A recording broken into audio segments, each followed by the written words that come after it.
Tonight, picture a city at the very edge of an ordinary evening. It is Saturday, the 7th of September, 1940, and London is bathed in the last warm gold of a long summer afternoon. The plane trees along the river hang heavy and still. In the East End, down by the great grey loops of the Thames, the tide is out, and the mud of the docks shines under a sky so clear and so blue that people have been remarking on it all day, the way people do when the weather is far too fine to be trusted. Washing hangs limp on lines strung between the terraces. A man in his shirt sleeves waters a row of runner beans in a narrow backyard. Somewhere a wireless is playing a dance tune, thin and cheerful through an open window, and children who ought by rights to have been evacuated to the country months ago are playing in the street, because it has been a whole year of war now and nothing much has happened, and a whole year is a very long time to a child, long enough for fear to wear smooth and go quiet. And then, far off to the south and east, so faint at first that only the dogs seem to hear it, there begins a sound, a low, uneven, droning hum, like a swarm of something enormous, rising and thickening and coming steadily nearer, until the men on the roofs and the wardens in the streets look up and see them at last, filling the whole southern sky, hundreds upon hundreds of small dark shapes moving in formation against the gold, and the ordinary evening ends, and does not come back for a very long time. That is where we are going tonight. Not to hurry through it, and not to be frightened by it, but to walk very slowly through the whole long story of the Blitz, the 57 nights and the many nights after, when a city was set on fire and asked to fall, and refused. So before we begin, settle yourself now into whatever stillness you have managed to make around you. Let the room be dim. Let your shoulders come down from wherever they have been holding themselves all day, one quiet inch, and then another. Let the pillow take the whole weight of your head, so that your neck has nothing left to do. There is nothing you need to follow here, and nothing you need to remember. If a name slips past you, let it slip. If your attention drifts off the words and out into the dark, that is not a failure, that is the whole idea, and I will still be here, going gently on, for as long as you need. If you find that you enjoy these long, quiet histories, and only if you truly do, you might tap the like button or subscribe, because it helps these slow stories find the other people out there who are lying awake tonight and looking for exactly this. And if you would like, you could leave your town and your local time down in the comments before you drift off, because there is a strange and lovely comfort in seeing just how many of us are scattered across the dark side of the world at this same hour. All of us awake, all of us listening, all of us trying to find our way down into sleep together. Now let your eyes close whenever they would like to. You do not need to keep them open to follow along. Just let my voice go on ahead of you, like a lamp carried down a long corridor, and follow it only as far as you care to. To understand the night the bombers came, we have to go back, further back than that clear September evening, back to a time before there was any such thing as the Blitz at all. Because the fear of it was very old, and the fear came long before the thing itself. For most of human history, a city could feel that it was safe. A city had walls, or it had distance, or it had the sea, and a fighting man had to come to it on foot, or on horseback, or in a wooden ship, and you could see him coming, and you could shut your gates against him, and the very old and the very young and the sick could shelter behind stone and reasonably hope to be spared the worst of it, because war was a thing that happened to armies in fields, on the whole, and not a thing that fell out of the sky onto a sleeping child in her own bed. And then, quite suddenly, in the space of a single lifetime, that stopped being true. The first bombs ever dropped on London from the air came not in this war, but in the one before it. In the First World War, when great slow silver airships, the Zeppelins, came droning over the coast in the darkness of 1915 and let their bombs fall more or less where they pleased. They did not do very much damage by the standards of what would come later. A few hundred people were killed across the whole war, but the damage they did to the imagination was enormous, out of all proportion, because they proved a thing that could never afterwards be unproved, which was that the sea no longer kept England safe,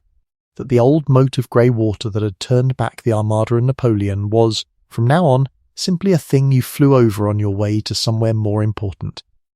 And then came the aeroplanes, faster and higher every year,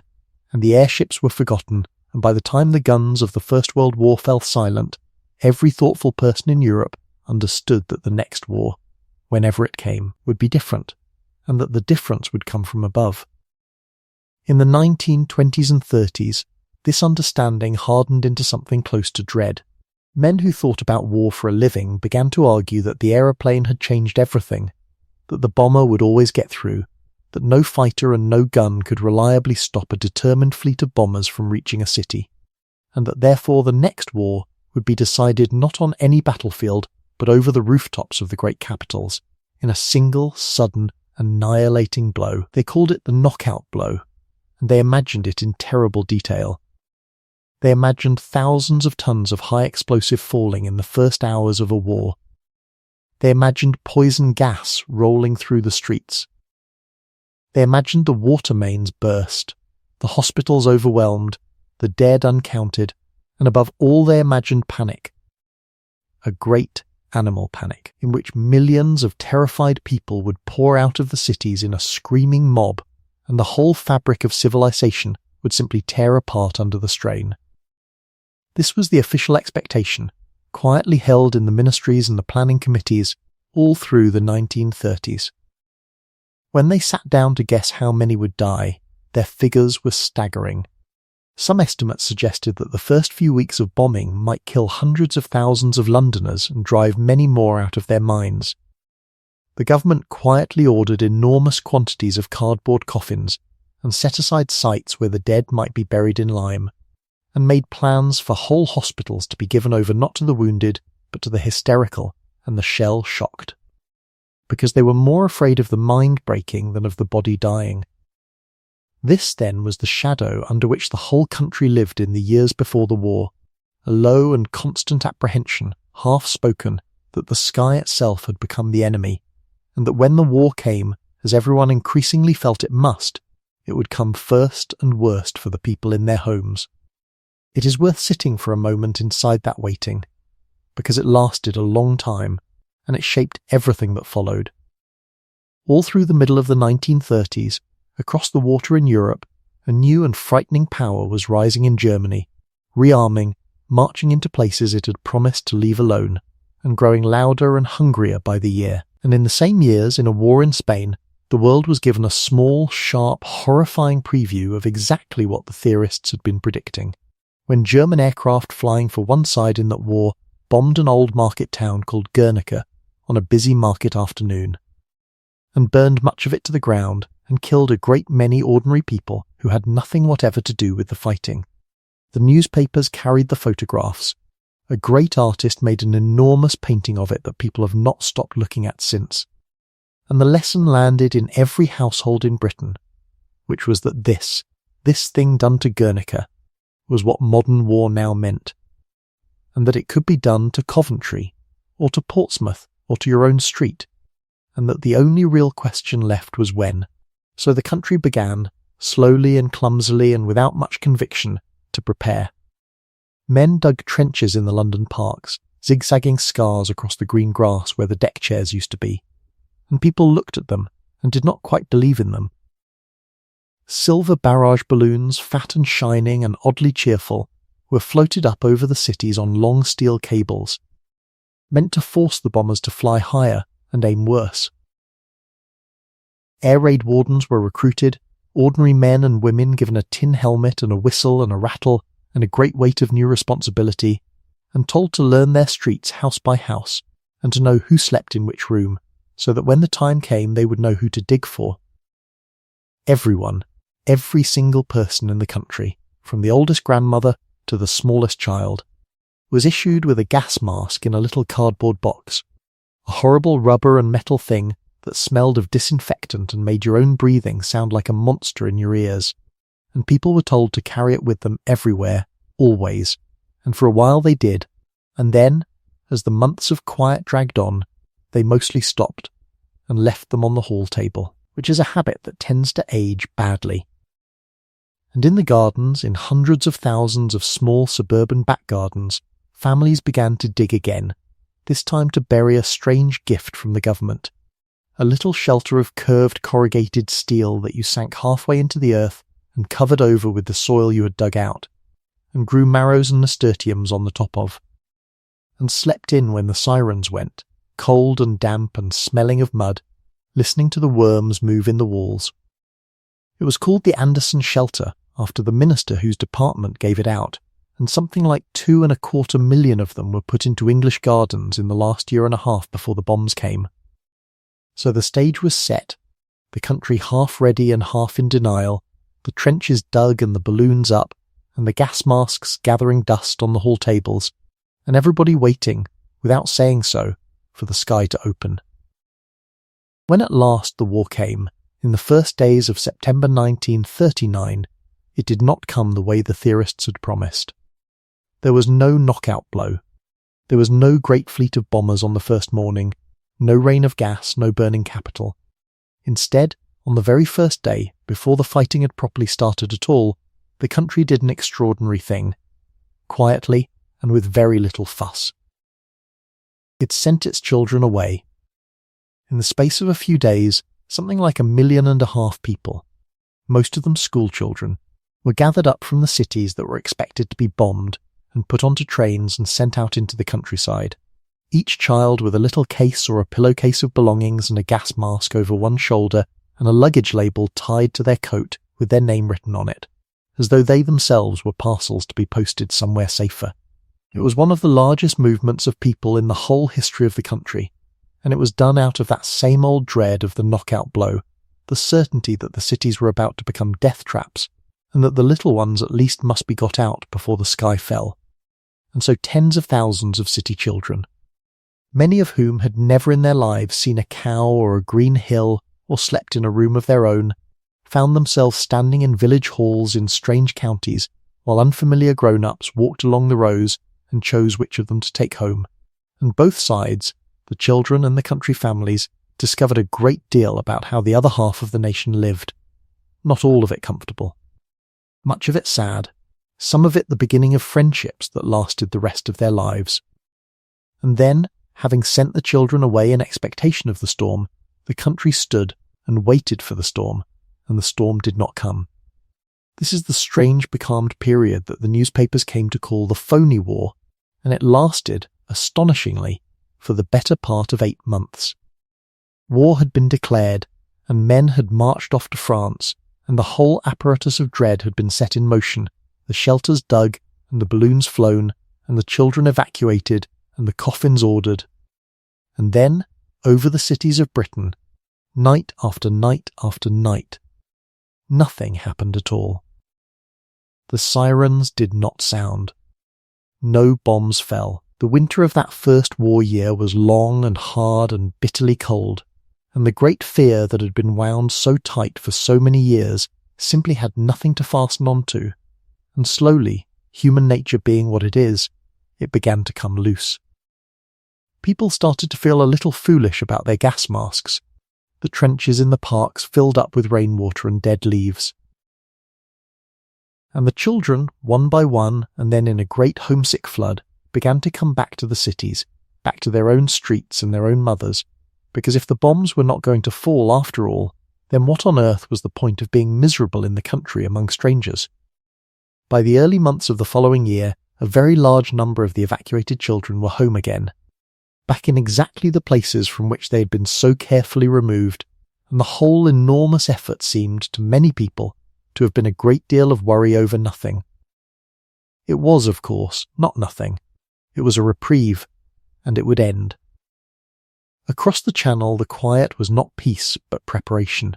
and in the spring of 1940 the preparation was finished, and the real war began at last, and it began with a speed and a violence that stunned the world.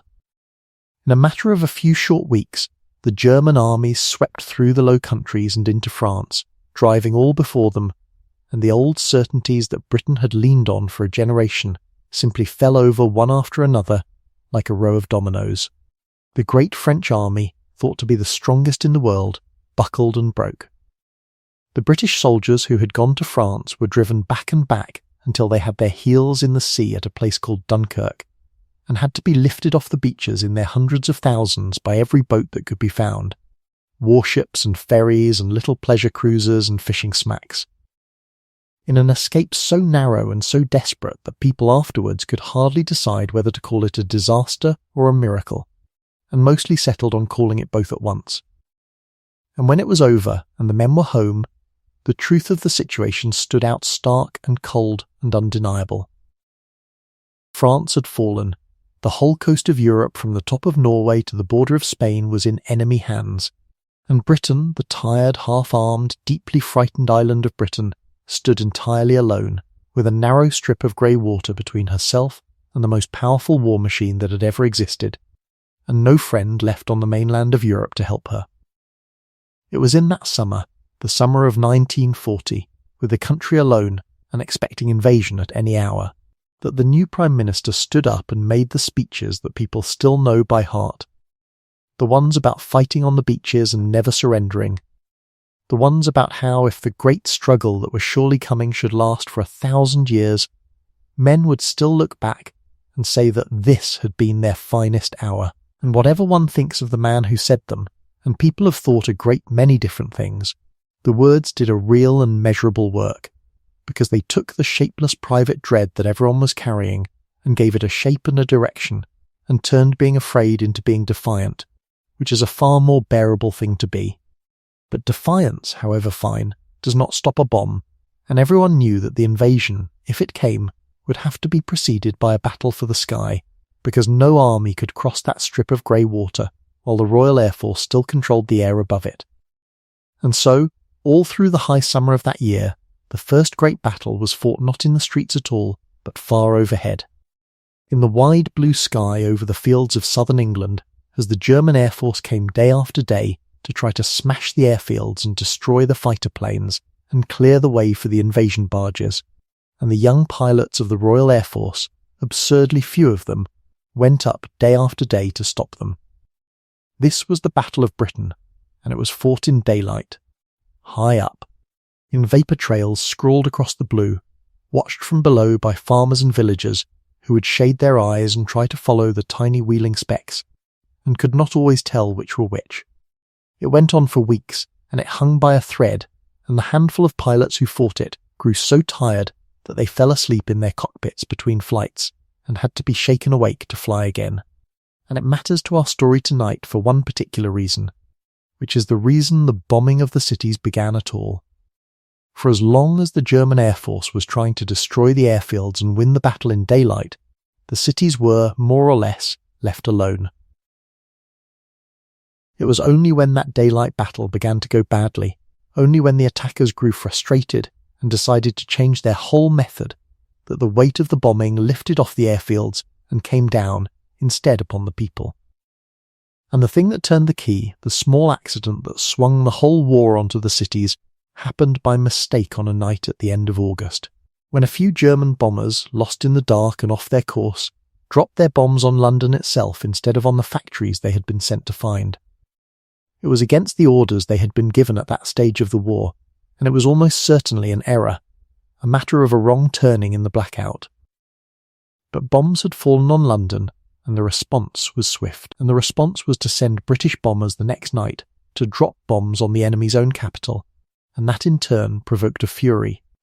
and a promise from the other side that if the British bombed their cities, then they would wipe the British cities from the earth, and so, out of one lost aircrew's mistake, and the answer to it, and the answer to the answer, the decision was taken on the other side of the Channel to turn away from the airfields and to fall, with everything they had, upon London. Which brings us back, by the long way round, to that clear gold Saturday evening in September,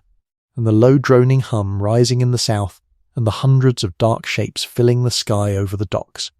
They came in the late afternoon, close to 5 o'clock, nearly 1,000 aircraft in all, the bombers packed in tight formations with the fighters weaving above them, and they came straight up the shining silver road of the Thames, which led them into the heart of the city as surely as a painted line on a map, because a river cannot be blacked out. and on a clear evening it lay there gleaming and pointing the way. Their target that first day was the docks, the great sprawling miles of wharves and warehouses and basins that lined the river east of the city, the beating heart of the largest port in the world, where the food and the fuel and the timber and the raw materials of an entire empire came ashore. And crowded in among those docks, packed cheek by jowl right up to the water's edge, were the homes of the people who worked them, the dense poor terraces of the East End,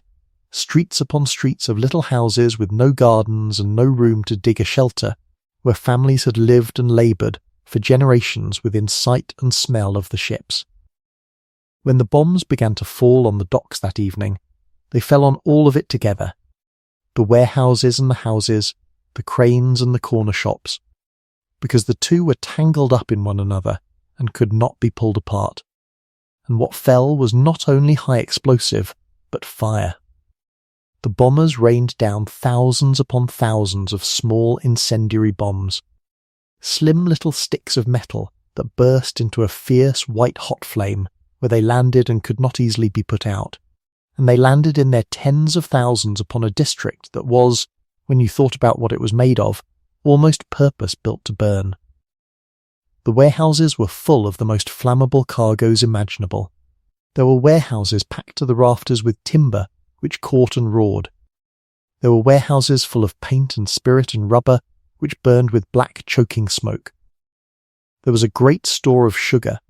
and when the sugar burned it ran in a slow molten flaming river down into the docks and floated on the surface of the water, so that even the river seemed to be on fire. There were sacks of pepper that burned and filled the air with a stinging cloud that made the firemen weep as they worked, and stores of rum that went up with a heat so ferocious that no one could go near, and tea, acres of tea, that filled whole streets with a strange, sweet smell as it smouldered. By the early evening of that first Saturday, the entire riverside was a single wall of fire. The largest fire that had been seen in England since the Great Fire had swept the old city nearly 300 years before, so vast and so bright that it turned the undersides of the clouds a deep glowing orange, and could be seen not just across London, but for many miles out into the countryside beyond, a false and terrible dawn low in the eastern sky. And the fire, once lit, did the enemy's work for him, because when darkness fell and the first wave of bombers turned for home, they had left behind them a beacon so enormous that the second wave, coming in the night, needed no maps and no navigation at all. They simply followed the glow. All through that first night, the bombers came and came, guided by the burning of the afternoon, dropping their loads into the heart of the flames to feed them and spread them, and the people of the East End endured the first night of the Blitz in cellars and under stairs and in the damp of their little garden shelters, listening to a sound that none of them had ever heard before, and that those who lived would never afterwards forget, the crash and the thump and the long, slow rushing whistle, and over it all the endless, uneven drone of the engines going round and round in the burning sky. The fire brigades fought it with a courage that is almost unbearable to think about. Ordinary men. Many of them volunteers who a year before had been clerks and drivers and shopkeepers, standing in the open with their hoses turned up into the inferno while the bombs came down around them. And the heat was so great in places that the water turned to steam before it reached the flames, and the paint blistered on the fire engines, and when one crew was killed or exhausted another took its place. But there was simply too much fire for any brigade on earth to master, and in truth much of the East End that night was not so much fought for as survived, hour by hour, until the sky at last began to pale, and the drone thinned out and faded away to the south, and the all-clear sounded, that long steady note that meant, for now, it was over.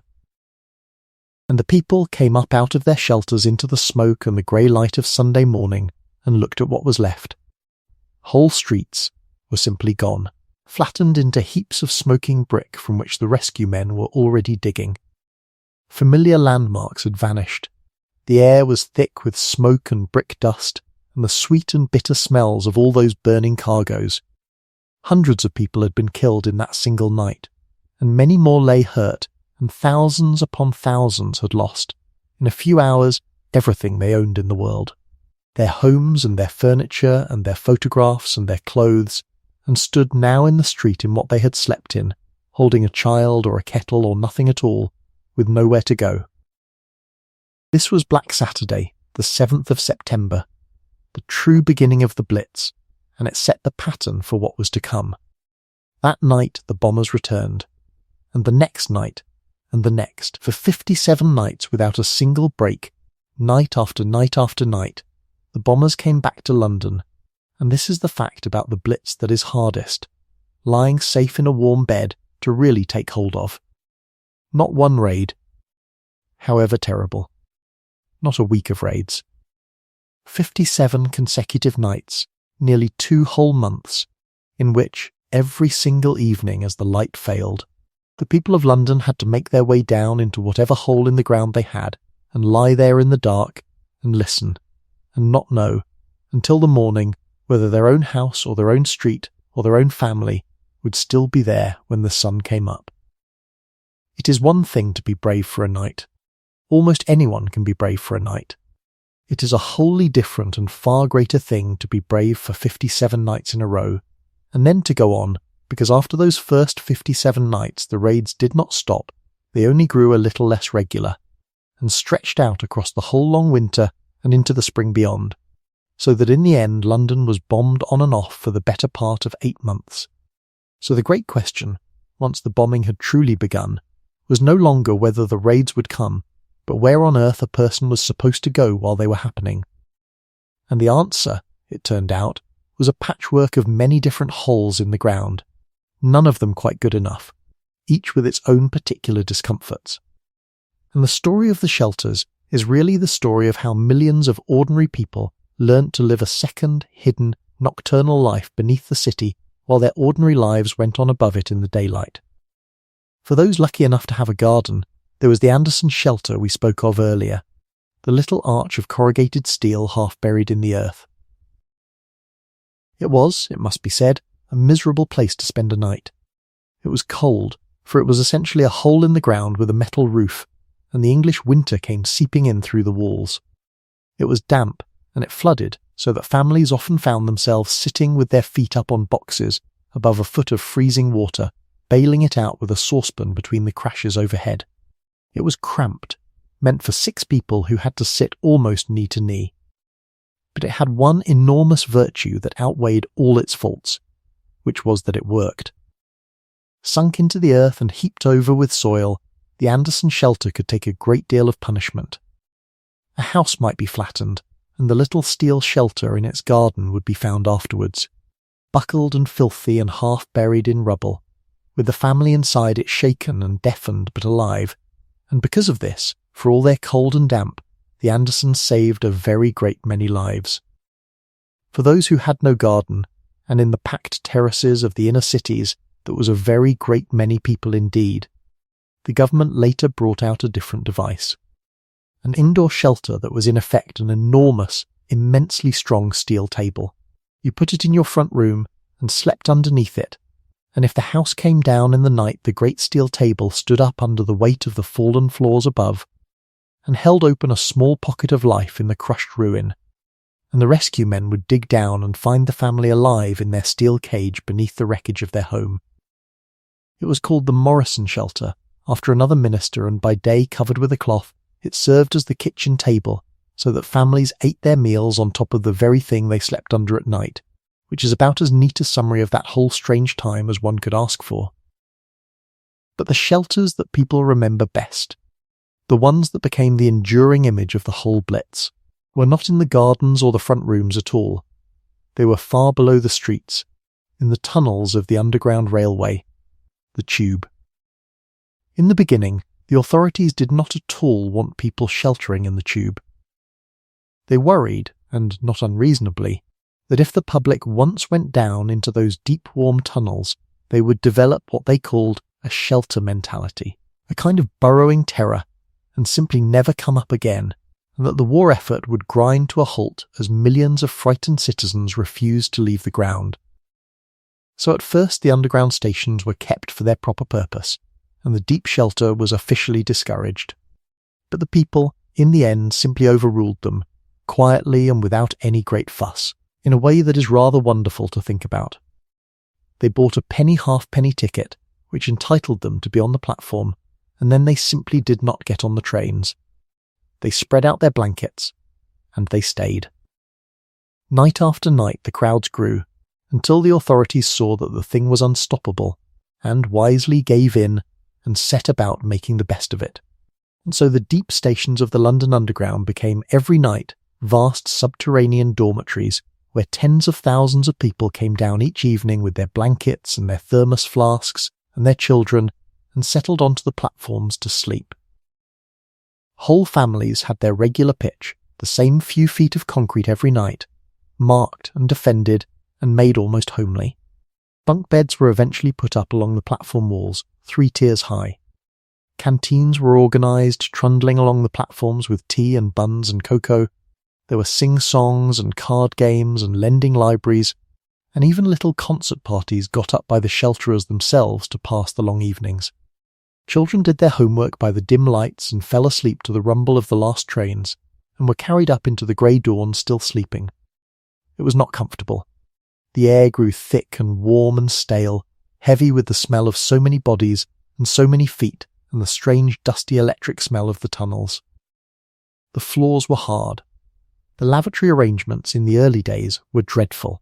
Sleep, real sleep, came thin and broken, snatched between the rumble of trains and the coughing of strangers, and the far-off shudder of the bombs coming faintly down through all those feet of London clay. And it was never, whatever the cheerful posters afterwards suggested, entirely safe. The tunnels were deep, but not every station was deep, and on more than one terrible night a bomb found its way down into a crowded shelter and killed a great many of the people who had gone there precisely to be safe. But for all of that, the deep shelters gave something that mattered more than comfort, which was the simple animal reassurance of being far underground, with the whole weight of the city between you and the sky, among a great crowd of other people who were frightened in exactly the same way you were. And there is a real and ancient comfort in that, in not being afraid alone. Above them, all this while, the raids went on. And here we should pause and pay off, as we promised we would, that quiet scene we began with, the clear gold evening and the drone rising in the south, because the truth of what those nights were actually like, for the people living through them, is both worse and stranger than any single scene can hold. There was, first of all, the sound, and everyone who lived through the Blitz spoke afterwards of the sound above all else. There was the siren itself, the air raid warning, a rising and falling wail that climbed up and sank down and climbed again, a sound so perfectly designed to fill a human being with dread that people who heard it decades later, quite by accident, would feel their stomach drop away. There was the drone of the bombers, that heavy throbbing, uneven beat overhead. Unlike the steady note of a friendly plane, a sound people learned to read like a language. There was the sharp barking of the anti-aircraft guns firing up into the dark, which did very little real damage to the high bombers, but did an enormous amount of good to the spirits of the people below, who found the racket of the guns firing back a great comfort. Proof that the city was fighting and not merely cowering. And then there was the sound of the bombs themselves, and there was more than one. There was the long descending whistle or scream of a heavy bomb falling, and the terrible trick of it was that you could not tell, from the sound, whether it was coming for you or would fall streets away, and so at every whistle the whole body clenched and waited. And there was the different, more dreadful arrival of the great parachute mines, which came down slowly and silently on silk canopies, and gave no warning whistle at all, so that the first you knew of them was the blast. To lie in the dark under all of this, night after night, listening, unable to see, unable to do anything at all but wait, was a particular kind of ordeal that the people of that generation carried with them, quietly, for the rest of their lives. And yet, while the many lay waiting in the dark, there were others who spent those same nights out in the open, up on the surface, moving through the falling bombs on purpose, and it is worth spending a little while with them, because the story of the Blitz is as much about the people who worked through it as the people who sheltered from it. When the siren went, a whole small army of ordinary citizens did not go down into the ground, but came up out of it, and put on a tin helmet and went out into the streets to do a job. There were the air raid wardens, the men and women who knew every house on their patch and every soul who lived in it, who walked the blacked-out streets through the whole raid, making sure not a chink of light showed to guide the bombers, and who were, when a house was hit, the first to reach it, the ones who knew to shout down into the rubble that help was coming, and who to dig for and where they might be lying. There were the rescue squads, heavy rough men, many of them builders and demolition workers in ordinary life, who understood how a collapsed house held itself together and how to burrow into a mountain of broken brick and splintered timber without bringing the rest of it down on the people trapped beneath, working by touch in the choking dust, sometimes for hours, sometimes tunneling on their bellies to reach a voice, easing out a living child or a broken body with the same patient care. There were the ambulance drivers, a great many of them women, who drove without headlights through streets full of craters and broken glass and fallen wires, guided by a torch shaded almost to nothing, ferrying the wounded to hospitals that were themselves being bombed. There were the men who dealt with the bombs that had not gone off, the unexploded bombs, which buried themselves deep in the ground or sat ticking in a cellar and had to be dug down to and disarmed by hand. A job of such cold and lonely courage that it is difficult to find words for it, done by men who knew that a great many of the others who did their job did not live very long. And there were the firemen, always the firemen, at the very centre of it, because fire was the great weapon of the Blitz, and fire was what killed the cities. The regular fire brigades were swollen many times over by tens of thousands of auxiliary firemen, part-time volunteers who had trained in the quiet months and now found themselves fighting the largest fires in the country's history. They fought them from the tops of swaying ladders and from the open street, holding the heavy jumping hoses, soaked to the skin and then frozen, working through the whole night raid and off and on into the next day. Because a great fire does not politely stop when the all-clear sounds. And their particular enemy, the thing that made their nights a torment beyond the danger, was water, or rather the lack of it, because the same bombs that lit the fires also burst the water mains beneath the streets, so that again and again the firemen would run out their hoses to a fire and find the pressure failing in their hands, the jet sinking to a useless dribble while the flames roared up in front of them, and there was nothing in the world they could do but stand and watch a building burn for want of the water running away uselessly into the broken ground beneath their feet. Above all of these, holding the whole thing together, was the great sprawling effort that people simply called civil defence. And it is one of the quiet marvels of the period how quickly and how well a nation of shopkeepers and clerks improvised, more or less from nothing, the machinery of surviving under bombardment. When a district was hit, there had to be somewhere for the homeless to go, and so rest centres were opened in schools and church halls, where people who had lost everything in the night could get a cup of tea and a blanket and a kind word and a chance to sit down among others in the same plight. There had to be a way to feed people whose kitchens were rubble and whose gas and water were cut off, and so mobile canteens rolled into the bombed streets, and communal feeding centres were set up that eventually served millions of hot cheap meals. There had to be a way to find out who was under the ruins and who had got away, and clerks sat with lists trying to account for the living and the dead. None of it was perfect. In the first weeks, especially in the East End, the arrangements often broke down badly under the sheer weight of misery, and people bombed out of their homes wandered for days trying to find help, or found the rest centre already full, or lost sight of one another in the chaos. And there was real anger about it. Anger that does not fit very comfortably into the cheerful story that got told later. For it is important, lying here in the quiet, to be honest about that cheerful story. The one about the Blitz spirit, the plucky Londoner grinning under his tin hat and carrying on regardless. There was a great deal of truth in it. People did carry on to a degree that genuinely astonished the men who had predicted mass panic and mental collapse, and that had ordered all those coffins and set aside all those beds for the hysterical who, in the event, largely did not come. The great animal panic that the theorists had been so sure of simply did not happen. People were frightened, deeply and reasonably frightened, but they got up in the morning and swept the glass out of the shop and went to work, because the alternative to carrying on was not some heroic refusal, it was simply having nothing to eat, and life stubbornly went on. Milk was still delivered along streets that had lost half their houses in the night.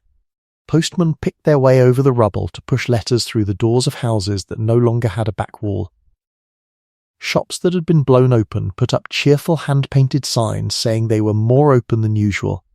and meant it as a joke, and went on selling.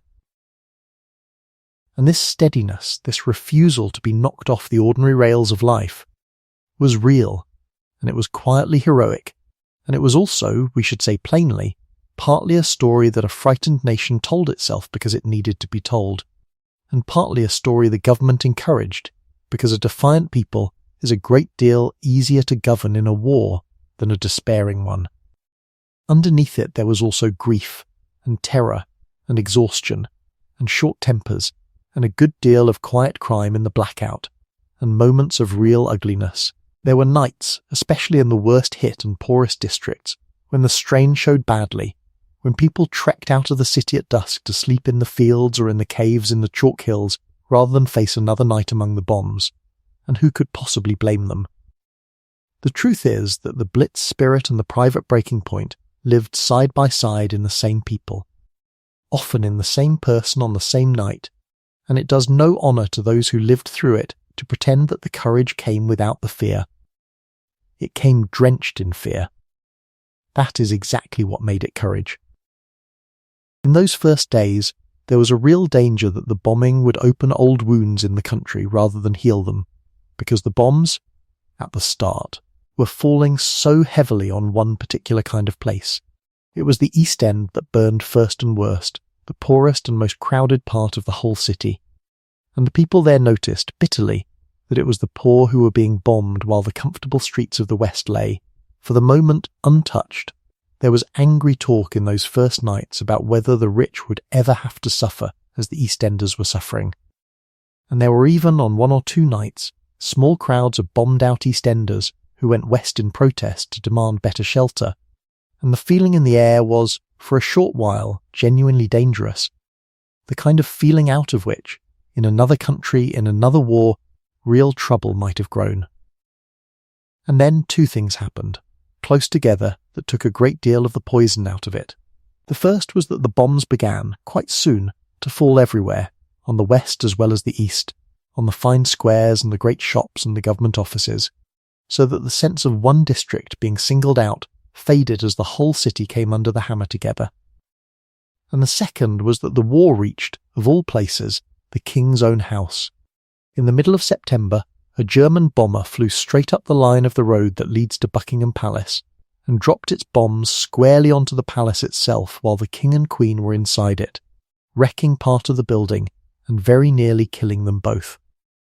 And whatever one thinks of kings and queens, this particular fact landed with enormous force among the people of the bombed streets, because it meant, plainly and undeniably, that the royal family was not going to run away to safety in the country and leave the people to it, but was going to stay in London and be bombed along with everyone else. The Queen said afterwards that she was almost glad the palace had been hit, because now, she said, she could look the East End in the face. And she and the King went again and again into the smoking ruins of the bombed districts, picking their way over the rubble, talking to people who had lost everything, and it did a work that no speech could have done, because it said, without saying it, that they were all, high and low, in the one disaster together. This mattering of small human gestures in the middle of so much iron and fire runs all the way through the story. And slowly through September and into October, a rhythm established itself. A grim and settled rhythm of nights, the strangest and most sustained ordeal a great city had ever been asked to bear. Every evening, as the light began to go, the city made itself ready. The great silver barrage balloons were hauled up on their cables into the darkening sky. The searchlights came out, long pale fingers that swung and crossed and hunted across the clouds. Along the streets the blackout came down, every window covered so that from above the whole vast city showed not a single light, and a person walking home could not see their own hand in front of their face, and learned to shuffle along the curb with a shaded torch pointed at their own feet. Families gathered up the flask and the blanket and the sleeping child and went down into the shelter, and then they waited for the siren, and the siren came, and the guns began, and the long night began its slow turning, hour by hour, until the grey relief of the dawn and the all clear, and then the extraordinary business of getting up out of the ground and going to work as though the world were normal, because the buses, incredibly, were mostly still running, and the job was still there, and there was still a war to win. It should have been impossible to keep that up. The remarkable thing, the thing that the enemy had counted on being impossible, was that the city did keep it up, night after night after night, and did not break. But if London was the great target, London was not the only one. As the autumn wore on, the enemy began to widen the attack, to reach out beyond the capital and bring the same fire down onto the other cities of Britain, the ports and the factory towns, the places where the ships were built and the aircraft were made and the goods of war poured out, and one night in particular in the middle of November became the symbol of this new and wider terror, and gave a new and dreadful word to the language. The city was Coventry, an old and lovely place in the middle of England, a city of narrow medieval streets and timbered houses and a great cathedral, and also, less happily for its people, a city packed with factories that made the engines and the instruments and the machines of war. On the night of the 14th of November, 1940, under a clear cold sky and a bright full moon that the bombers called a bomber's moon, the enemy came to Coventry in force, and did to that small city, in a single concentrated night, something close to what had been spread across London over many weeks. They came in wave after wave for 11 hours without a real pause. They dropped incendiaries first, thousands of them, to light the fires that would guide the rest, and then they poured high explosive into the flames, and the small, tight-packed old heart of the city, so full of timber and so easy to burn, caught and roared up into one great conflagration that the fire brigades, rushing in from every town for miles around, simply could not contain. The water mains were smashed, as they always were, and the firemen stood helpless as the ancient centre burned. And in the middle of it, the great cathedral of Coventry, a building 600 years old, took fire from the incendiaries falling through its roof, and a handful of men fought through the night with hand pumps and buckets to save it, and could not. And by morning the cathedral was a roofless shell of bare walls open to the sky, its windows gone, its heart burned out, one of the most beautiful buildings in England reduced in a night to a ruin. When the dawn came, Coventry was so completely wrecked that people who had lived there all their lives walked out into streets they could no longer recognise, unable to find their way. The familiar landmarks all gone, the very shape of the city rubbed out. Hundreds were dead, thousands hurt, and a great part of the population, dazed and homeless, simply streamed out of the broken city into the surrounding countryside. The enemy was so pleased with what had been done to Coventry that they coined a word for it, a boast, saying that from now on they would Coventrate the other cities of Britain, meaning that they would do to them what had been done to Coventry, and the word, grim as it was, tells you exactly what the new phase of the war was meant to be. A deliberate effort to wipe out the provincial cities one by one. And through that long winter, they tried. If we sat here and named every city that suffered through those months, and every terrible night, we would be a long time about it, and there is no need. For the pattern was cruelly the same each time, only the names of the streets were different. But it is right to remember, gently, that it was not only London, that the fire fell all across the island, and that a great many towns whose ordeal is less famous suffered just as deeply. The ports suffered worst, because the enemy understood that Britain, an island, lived or died by the ships, and so the great harbours were hammered again and again. Liverpool and the towns of the Merseyside, through which so much of the country's food and supplies came in across the Atlantic, were bombed over and over through that winter, and endured, in the following spring, a week of raids so ferocious that the docks were set ablaze from end to end, and a ship loaded with explosives blew up in the harbour with a blast that was felt for miles. The great shipbuilding town of Clydebank, on the river above Glasgow in Scotland, was so thoroughly bombed on 2 March nights that of its many thousands of houses only a tiny handful were left entirely undamaged, and almost the whole population had to be moved out. And yet, and this is the thing that runs through all these stories, the shipyards themselves were back at work within days. Belfast, across the sea in Northern Ireland, which had thought itself too far away to be in much danger and had made very little preparation, was struck in the spring with a sudden, dreadful violence that killed. In a single night, more people than in any raid outside London, precisely because it had believed itself safe. Bristol and Southampton and Portsmouth and Plymouth away in the southwest, that lovely old naval town which was bombed so relentlessly, night after night, that its centre was almost entirely destroyed, and its people took to trekking out every single evening onto the surrounding moors to sleep under the sky rather than face the town after dark. Hull, on the east coast, was bombed again and again through the whole war and suffered terribly, and is often forgotten, because in the reports it was frequently named only as a northeast town, its true name kept out of the papers so as not to give the enemy the satisfaction of knowing what they had hit, so that its long agony went strangely unrecorded. Birmingham and the manufacturing towns of the Midlands, the workshop of the country, were pounded month after month. Manchester and Sheffield with its steel, and Cardiff and Swansea in Wales, where the little seaside town of Swansea burned for 3 nights together until its centre was gone. All of them, and more, took their turn under the fire, and in every one of them the same things happened. The same fires and burst mains, the same shelters and rescue squads, the same homeless streaming out at dawn, the same astonishing return to work, the same ordinary heroism performed by people who had never thought of themselves as heroes, and never would. It was, when you stood far enough back to see the whole of it, an attempt to break a nation's will by breaking its cities, methodically, one after another, and it was pressed with terrible energy all through that winter and on into the spring. And in the middle of that winter, back in London, there came a night that gathered up the whole meaning of the Blitz into a single image. An image so powerful that it is still, all these years later, the picture most people carry in their minds when they think of these times. It was the night of the 29th of December, 1940, a Sunday night, and the enemy came that night with a plan aimed at the very oldest heart of London, the square mile of the ancient city, the financial district of narrow lanes and old churches and tall offices that had grown up over nearly 2,000 years on the north bank of the river.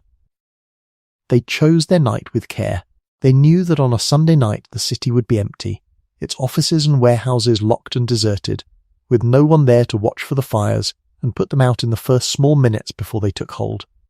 And they knew too that the tide on the river would be very low that night, so low that the fireboats would struggle to reach the water, and the hoses run down to the Thames would suck at mud.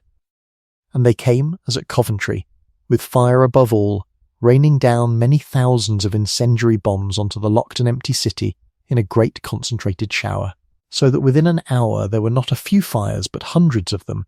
breaking out all across the square mile at once, in the empty buildings where no one was watching, and joining hand to hand,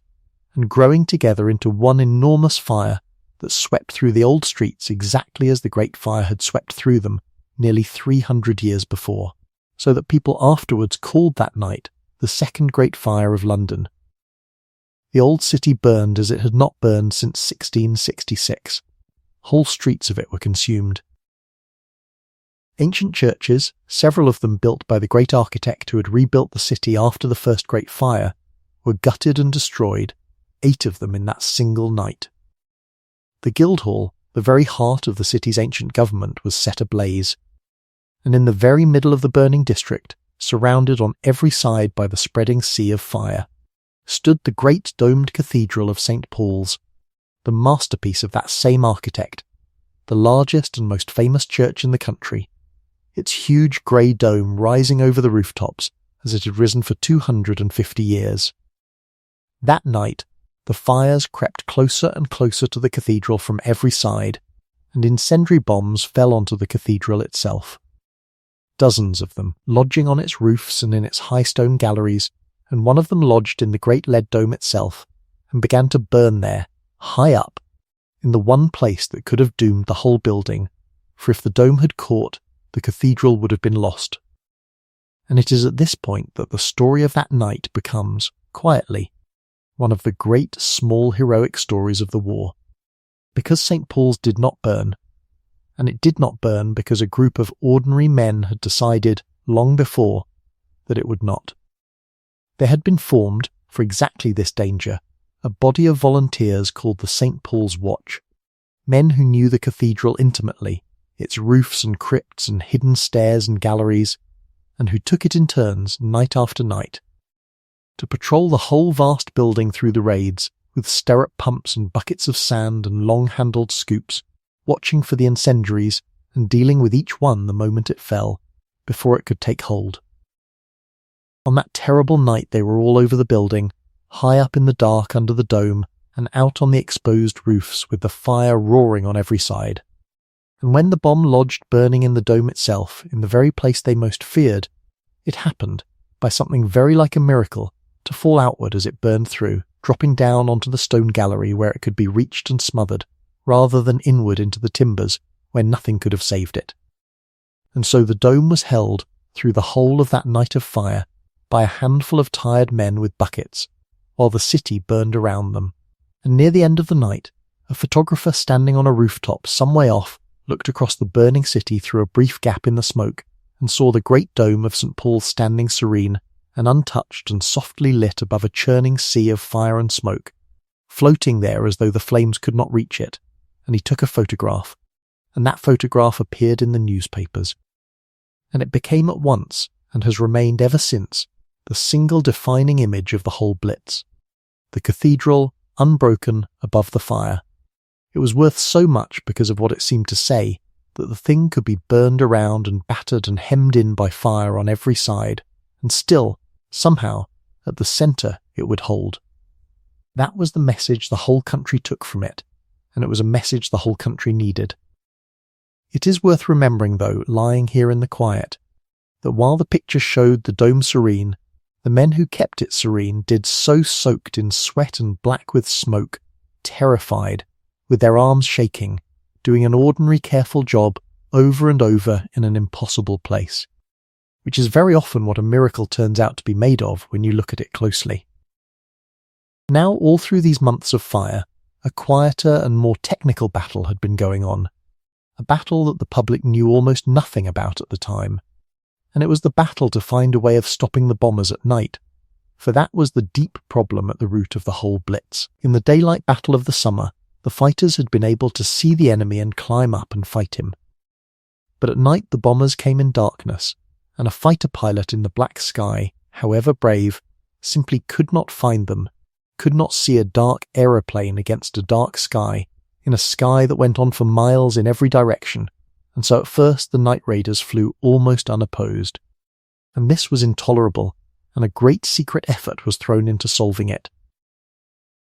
Part of the effort was to blind the enemy's own aides, for it turned out that the bombers were not finding their targets by eyesight and luck alone, but were being guided to them along invisible radio beams laid across the sky from transmitters on the coast of Europe, so that a crew had only to fly along the beam and drop their bombs,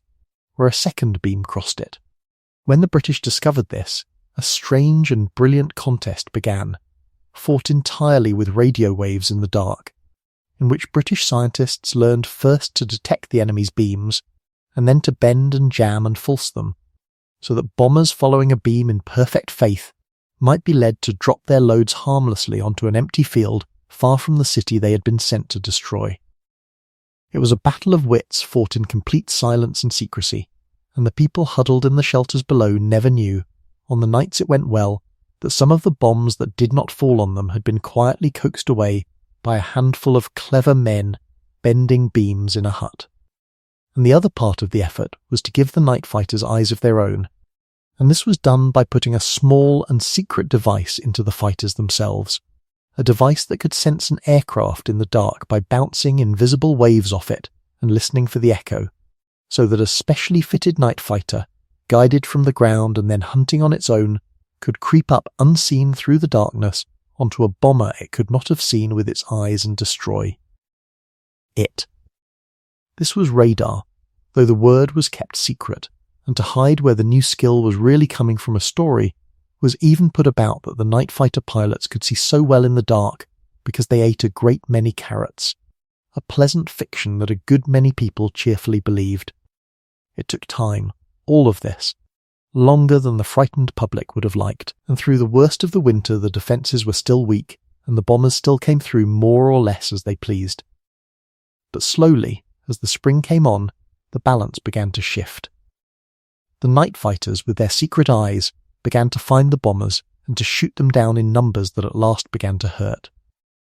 The anti-aircraft guns, better directed now, grew more dangerous. Flying over Britain at night, which had been for a while an almost safe way to make war, began once again to be a way that got a great many air crews killed, and this simple fact, in the end, mattered more than any shelter or any brave speech, because a weapon that costs too much to use will not go on being used forever. But we have been speaking, these last while, of guns and beams and burning cathedrals, and it is easy telling the story that way, to forget the thing that was really being tested through all those months, which was not the defences at all but the ordinary daily life of ordinary people, and how much of it a human being can carry on with while the world comes to pieces overhead. So let us leave the high drama for a while, and come down into the streets and the kitchens and the small routines, because it is there, in the smallness, that the real endurance of the Blitz is to be found, and it is a gentler place to rest for a time. Consider first what it did to sleep, which is a subject we may take a particular interest in tonight. For the better part of a year, a very large part of the population of Britain simply did not sleep properly, night after night after night, and learned to live in a permanent grey fog of tiredness that became, in time, almost normal. People went down into their shelters at dusk and lay on hard bunks or damp floors and dozed in snatches between the crashes, and got up in the dark before dawn and went to work, and did it again the next night, and the next, for weeks and months on end. The tiredness soaked into everything. People fell asleep at their benches, on the bus, in the middle of a sentence. And yet the astonishing thing, which the doctors noted with some surprise, is that the great wave of nervous breakdowns they had so confidently predicted never came. People were exhausted and frightened and worn thin, but they did not, on the whole, break. They adapted in the way that human beings adapt to almost anything if it is shared and if it comes on gradually, until a life that would have seemed unbearable described in advance became simply the life one was living, with its own routines and its own small comforts, and even, remarkably, its own jokes. For the humour is one of the things that comes through most strongly from that time, and it was not the brave defiant humour of the posters, but something drier and more ordinary, the humour of people determined not to give the situation the satisfaction of being taken too seriously.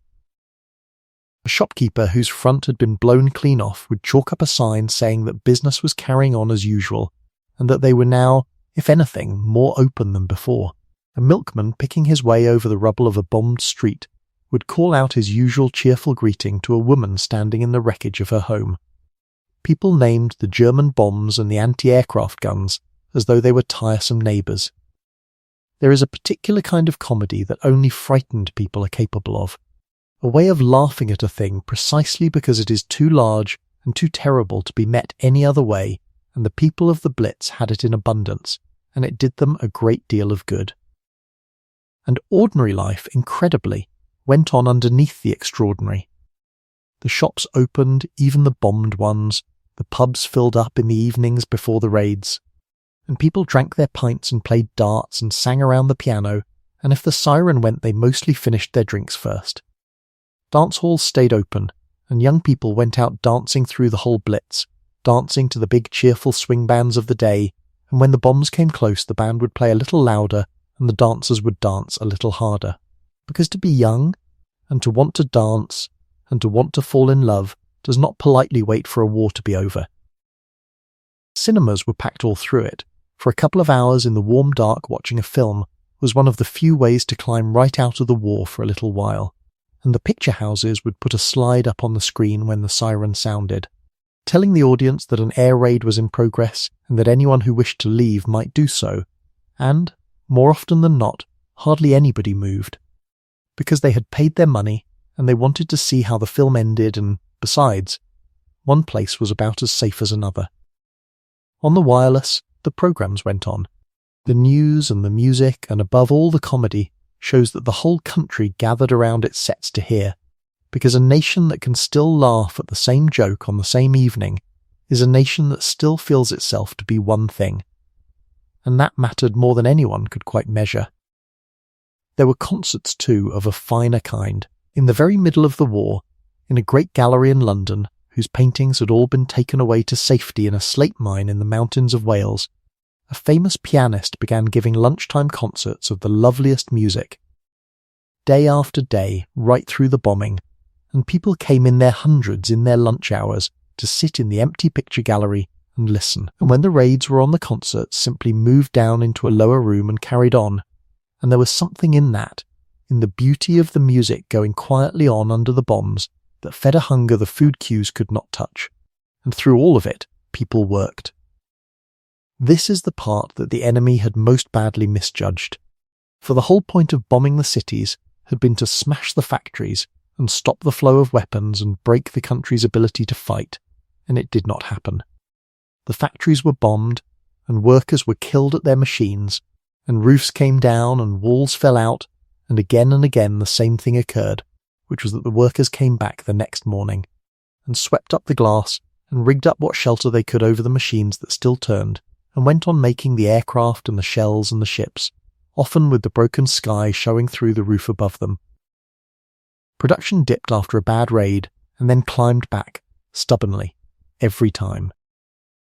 A great many of these workers, by this stage of the war, were women, for the men were being taken away into the forces in ever greater numbers,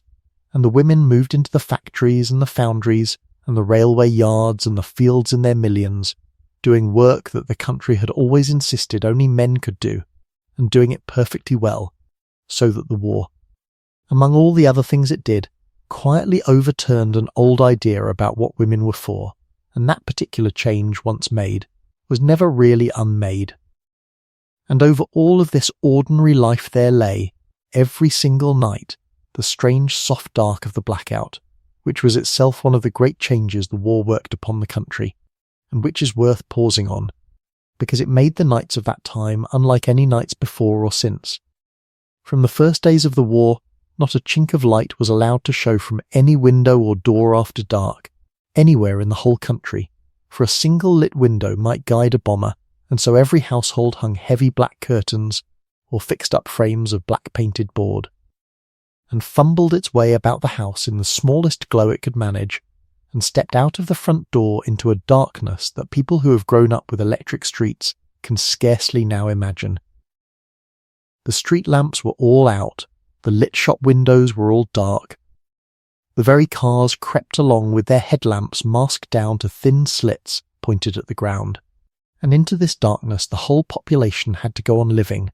walking to work and home from the pub and to the shelter, feeling their way along the curb, bumping into lamp-posts and one another, stepping off pavements that could not be seen, so that in the first months of the war a surprising number of people came to grief, not from any bomb at all, but simply from falling into the dark. Off a curb, down a step, into a canal, and people learned to carry a shaded torch, and to pin a scrap of white paper to their coats, and to move slowly and carefully through a world gone suddenly and completely black. And yet the blackout had, for all its dangers and its gloom, an unexpected and rather beautiful side, which many people remembered ever afterwards with a strange fondness. Because when every artificial light in the whole country was put out, the older lights came back. On a clear night, over the blacked-out cities, people looked up and saw the stars as their ancestors had seen them. The full, blazing depth of them. The great pale river of the galaxy stretched clean across the sky. Sights that the glow of the cities had washed out for 100 years and that now, In the enforced dark returned, people walked home under a canopy of stars they had never properly seen in their lives, over their own familiar streets. And the moon, when it was full, lit the blacked-out world with a soft blue brilliance that turned the most ordinary road into something out of a dream, silver and still and strange. It was, of course, exactly that bright moon that the bombers loved, and people learned to dread the clear moonlit nights, and to bless the cloud and the rain and the fog that kept the raiders grounded, so that the loveliest weather became the most feared. And a filthy wet night that would have depressed anyone in peacetime came as a blessing and a mercy. A night when the bombers could not fly and everyone could sleep. And all through it, folded into the daily grind, ran the endless small business of rationing and making do, for the same war that dropped the bombs also slowly emptied the shops, as the ships that would have brought food and cloth and every ordinary comfort were sunk or turned to carrying the materials of war. And so the country tightened its belt year by year and learned to live on a little. Food was rationed down to small weekly allowances, a few ounces of this and a little of that, and people queued endlessly, patiently, for whatever was to be had, and grew vegetables in every spare scrap of ground, in the parks and the gardens and the window boxes and the filled-in bomb craters, and kept hens and rabbits, and mended and turned and made over their worn-out clothes because there were no new ones to be had, and invented 1,000 thrifty tricks for making a scanty ration stretch to feed a family,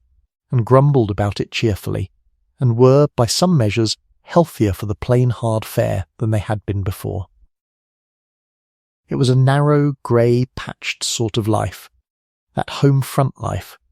short of everything but work and worry, lit by small pleasures and held together by habit and humour and the daily kindness of neighbours, and people lived it for years on end, under the dark and the rationing and the constant nearness of loss, and mostly, remarkably, did not complain of it overmuch, because everyone was in the same narrow boat together and there was a war to be got through, and grumbling, past a certain point, uses up energy that a tired person would rather keep for the queue. And so life arranged itself into two halves, a daylight half that was almost normal, with its work and its queues and its small pleasures, and a night half of darkness and fire and waiting, and people learnt to pass between the two of them twice a day, and to keep the one from poisoning the other, which is perhaps the single most remarkable feat of that whole remarkable time. The children, meanwhile, being children, adapted fastest of all, and in some ways had, God help them, rather a wonderful time. To a small child, once the first terror had passed, a war can be the most enormous adventure, and the bombed streets became the greatest playground that any child could imagine. In the mornings after a raid, the children would be out among the ruins before the dust had settled, scrambling over the wreckage and hunting for treasure,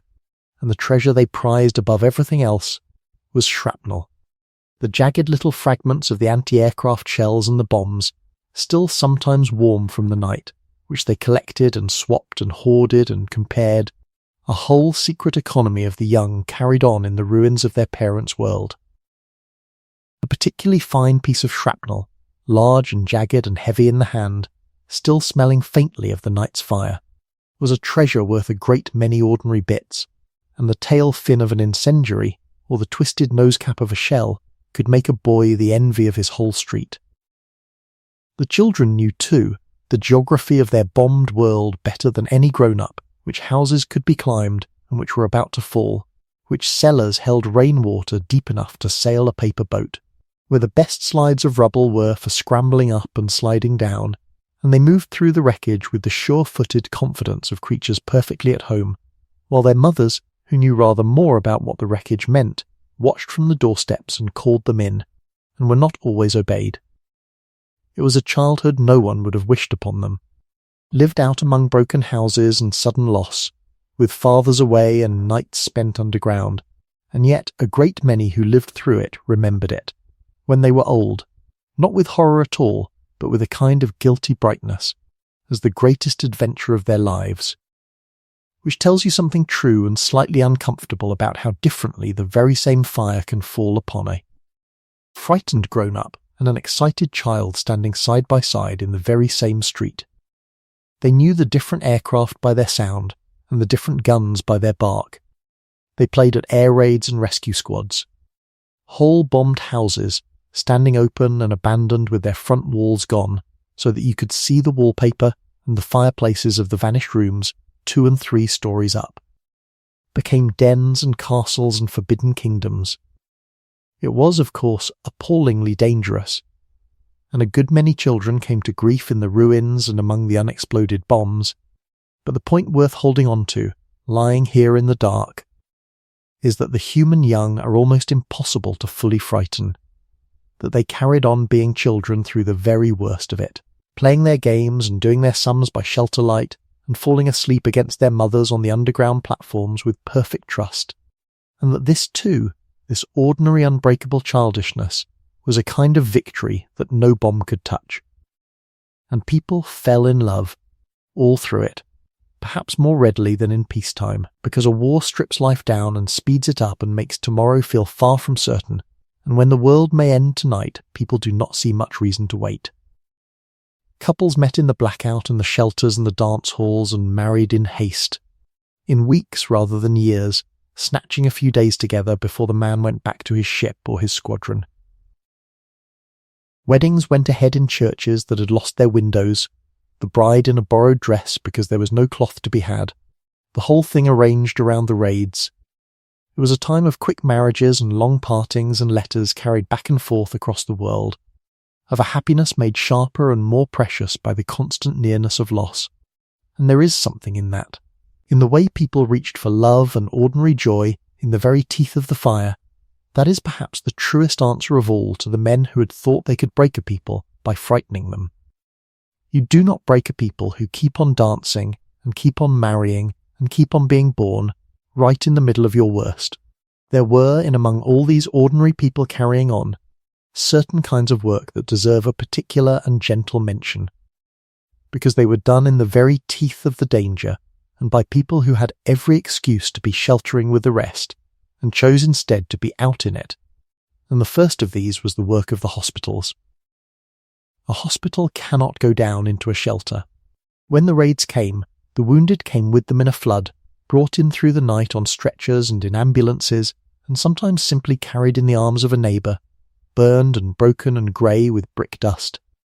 And the hospitals had to receive them and treat them and operate on them right through the raid, in buildings that were themselves being bombed. And so the surgeons went on operating by the light of hand torches when the power failed, in operating theatres moved down into basements and corridors, steadying their hands over the table while the building shook around them and the plaster drifted down from the ceiling. The nurses, a great many of them very young, went on quietly about the wards through the whole of it, moving from bed to bed in the dark, calming the frightened, holding the hand of the dying, wheeling the helpless down to the shelters when there was time, and staying up on the wards with those who could not be moved when there was not. And there is a particular quiet heroism in that, in a young woman choosing to stay at the bedside of a stranger who cannot walk, on an upper floor through a raid. Simply because someone must, and it may as well be her. Hospitals were hit, more than once, with dreadful loss,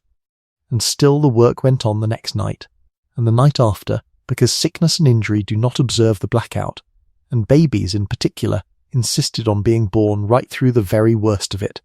arriving into the world in shelter and basement and blacked out ward while the guns barked overhead, so that a whole small generation of Londoners could say quite truthfully that they had been born under fire. And alongside the hospitals there was that other great army of the relief, made up very largely of women, the ones who ran the rest centres and drove the mobile canteens and sorted the mountains of donated clothing and found billets for the homeless and cups of tea for the shocked. There was a great voluntary body of women, hundreds of thousands of them, in their plain green-grey uniforms, who did precisely the unglamorous, endless, essential work that held the home front together, and who were, in a phrase of the time, the women who could be relied upon to produce a hot cup of tea in the middle of an apparent apocalypse. Which sounds like a small thing until you have been bombed out of your home at 3 a.m, with your children crying and nowhere on earth to go, and someone in a green-grey uniform puts a warm cup into your shaking hands and finds you a blanket and a chair and tells you, kindly, that it will be all right, and means it. That cup of tea was not a small thing at all. It was, over and over, the exact point at which a person who might have gone under was, instead, caught and held and got through the night, and the women who poured it, unpaid and unthanked and largely unrecorded, did as much to keep the country standing as any gun or fighter plane. And then, because no account of that time is quite complete without them, there were the animals, who suffered through it too, all uncomprehending, and whose fate moved people strangely and deeply in the middle of so much human sorrow. In the first frightened days of the war, before a single bomb had fallen,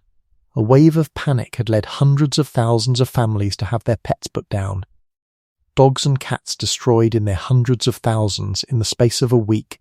out of a dread of what was coming, and a fear that there would be no food to spare for them. A quiet mass grief that people afterwards could hardly bear to think about. But for those animals who lived, the Blitz was as bewildering and terrifying as it was for the children, and people went to extraordinary lengths for them, sharing their rations with a hungry cat, carrying a trembling dog down into the shelter every night, digging through rubble with their bare hands to reach a pet buzzing somewhere in the ruins of a home. There were rescue workers who kept dogs specially trained to smell out the living under the fallen buildings, dogs who worked the ruins night after night and found people the men would never have reached in time, and who became, to the rescue squads, comrades as valued as any of the men. And there were countless smaller mercies. A fireman pausing in the middle of an inferno to carry a cat to safety, a warden's pockets full of scraps for the strays, small kindnesses to small creatures that meant nothing to the outcome of the war, and everything to the people who performed them. Because holding on to gentleness, to the instinct to save a frightened animal, was one of the ways that people kept hold of themselves in the middle of so much that was trying to make them hard. For that, in the end, was the deepest battle of the home front, not the battle against the bombs at all, but the battle to remain a decent and gentle and ordinary people while being subjected, night after night, to something designed to make them desperate and cruel. And it is a battle that, on the whole, and with many failures, they won. And it was won too by the simple fact that the burden was shared, that it fell, in the end, on almost everyone, so that the old walls of class and place that had divided the country began, under the common fire, to look a little thinner. The war brought the whole island into one experience as nothing had before. In the cities, the wealthy and the poor sheltered in the same underground stations and were dug from the same rubble.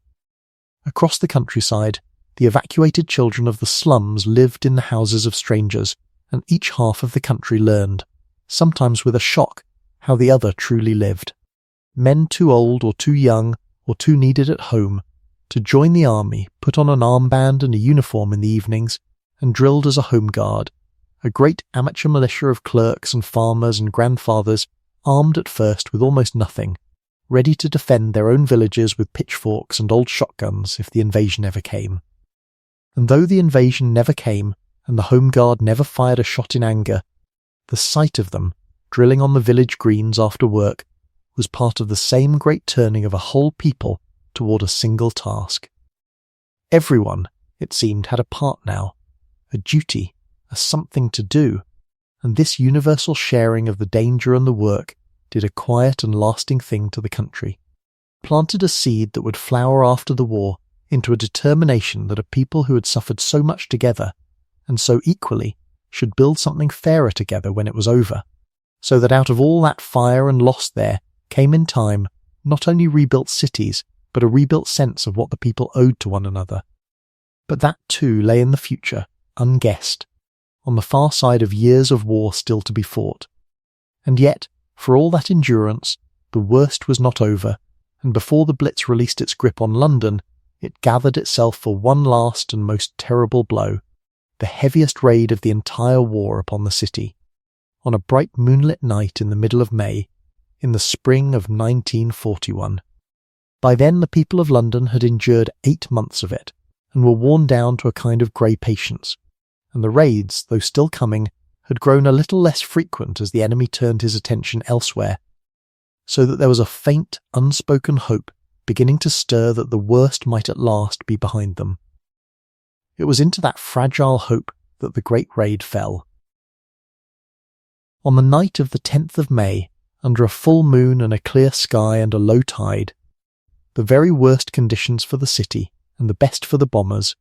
they came in the greatest strength they had ever thrown at London, hundreds upon hundreds of aircraft, and for hour after hour through the short spring night they poured down fire and high explosive across the whole width of the capital. That night, more than any other, they seemed to strike at the very symbols of the nation. Bombs fell on the Houses of Parliament, and the chamber where the Commons met, the very room at the heart of the country's government, was struck and set ablaze and burned out completely, so that the members, when they returned, had to meet elsewhere for the rest of the war. The ancient hall beside it, nearly 900 years old, one of the oldest and most precious buildings in the country, caught fire that night, and there were only enough men and enough water to try to save one of the two, the modern chamber or the ancient hall, and they made the hard choice and let the chamber go and saved the hall, and it stands to this day. The great abbey nearby was hit, its roof set on fire. The British Museum burned, and 250,000 books were lost in a single night. Fires broke out across the whole city, more than 2,000 of them, so many that once again there were not enough firemen or enough water to fight them all, and the low tide meant the fireboats sat helpless in the mud. And London blazed that night as it had not blazed since the December fire. When the dawn came, the toll was the worst of any night of the war. Around 1,500 people had been killed in that single night, and many more lay injured, and great tracts of the city were burning or in ruins. It was, by every measure, the most destructive raid London ever suffered. And here is the strange twist in the tale, the thing that no one huddled in the shelters that dreadful night could possibly have known,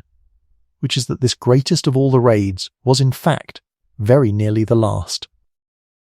For that terrible night in May was not the beginning of some new and even worse phase, as the exhausted city had every reason to fear. It was the end. Within days the bombers began to disappear from the night skies over Britain, and they did not, in that concentrated and nightly way, come back. The great fires of that May night were, though no one knew it, the last convulsion of the Blitz, and after nearly 9 months of almost unbroken bombardment, the raids simply, mysteriously, stopped.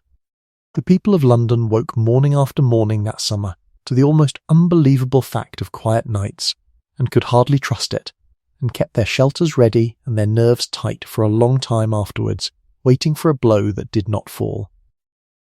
Why did it stop? Not because the city had been beaten, for it had not, and not because the enemy had run out of bombs or aeroplanes, for he had not. It stopped for a reason that had almost nothing to do with London at all, a reason that lay far away to the east, across the whole width of Europe. The truth was that the whole vast air fleet that had been hammering Britain all winter was needed elsewhere, urgently, for the enemy was about to embark on the greatest gamble of the entire war. In the summer of 1941, just weeks after that last great raid on London, the German armies turned and flung themselves eastward, invading the enormous country of the Soviet Union in an attack of unimaginable scale, the largest land invasion in the history of the world. And to do it, they needed their bombers. All of them, moved 1,000 miles to the east to support the advancing armies across the endless plains of Russia. And so the aircraft that had been burning the cities of Britain were quietly gathered up and sent away to the other end of Europe, and the pressure on Britain lifted. Not because Britain had won a battle, but because the enemy had chosen, fatally as it turned out, to go and pick a far larger and far more terrible fight somewhere else.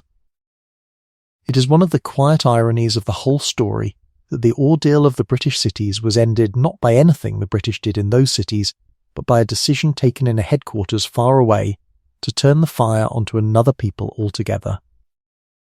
London had not defeated the Blitz. London had simply outlasted it, had refused to break for long enough that the storm, in the end, moved on. And that, in a way, was the whole victory, and it was enough. The city had been asked a single question over and over for 9 months in fire and high explosive, and the question was, will you break? And every morning the city had got up out of the rubble and gone to work, and answered, quietly no, and in the end the questioner grew tired, and went away. So let us sit for a while in that first strange summer of quiet, and take the measure of what had happened, gently, the way you might walk through a house the morning after a long storm has finally blown itself out. The cost had been very great. Across the whole of that first Blitz, from the September evening when the bombers first came up the river to the great fire of that May night, something in the order of 40,000 people had been killed by the bombing, and about half of them were in London alone, and nearly as many again had been seriously injured. These are large numbers, and large numbers have a way of going smooth and meaningless in the mouth, so it is worth slowing down and remembering that every single one of them was a particular person, with a name and a face and a favourite chair, a person who had gone down into a shelter one ordinary evening and had not come up, and that behind each of them stood a family for whom the world was permanently changed. And the losses did not fall evenly in single scattered tragedies, but came sometimes all at once, terribly concentrated, so that a single bomb in the wrong place at the wrong moment might take a whole street, a whole extended family, 3 generations at one table, or a whole crowd of people who had done exactly the sensible thing and gone below ground to be safe. There were nights when a bomb found a crowded public shelter and killed almost everyone in it in a single instant, and nights when a great press of people hurrying down into an underground station in the dark stumbled and fell and were crushed against one another on the stairs, dying not from any bomb at all, but from the sheer human panic of the crowd. A horror so pitiful and so needless that the authorities kept it quiet for a long time afterwards. These concentrated losses were the cruelest of all, because they fell on the careful and the obedient, on the people who had followed every instruction, and they served as a bitter reminder that in that kind of war there was, finally, no such thing as true safety, only better and worse odds, and a great deal of pure-blind chance, so that whether you lived or died on a given night might come down to nothing more than which side of the street you had happened to be walking on, or whether you had stopped to tie your shoe. And beyond the dead and the hurt, there was the vast, grinding damage to the ordinary fabric of life. More than 1 million houses in London alone had been damaged or destroyed, which is to say that a very large part of the whole city had, at one time or another, had its windows blown in or its roof torn off or its walls brought down, and across the country the figure ran to millions of homes. Whole districts had simply ceased to exist as places where people could live, and so one of the strangest and most enduring images of the aftermath was not fire or rubble at all, but the great slow business of the homeless. The endless patient columns of people who had lost their houses making their way through the streets, with whatever they had managed to save piled onto a pram or a handcart or carried in their arms. A mattress, a birdcage, a clock, a child, moving off to stay with relatives, or to a rest centre, or simply out of the city altogether. In the worst weeks the trekking became a nightly tide, tens of thousands of people leaving the bomb districts every evening at dusk,